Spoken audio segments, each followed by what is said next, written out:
voi ni rất chụp quý tăng cái tập mình rồi nó phải gắn thà lai lâu thì voi nó sạch gì ấy và đầu thương rút được bốc anh lên đó nó vào cái này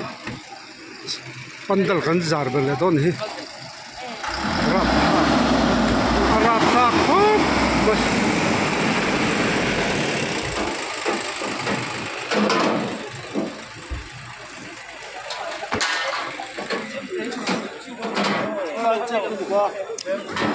quay mới duty po kan hai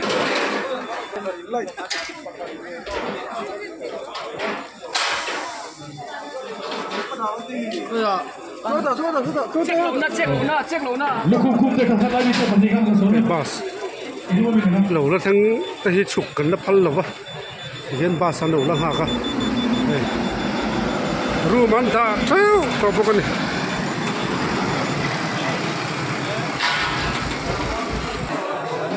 chú phải registration thì mẹ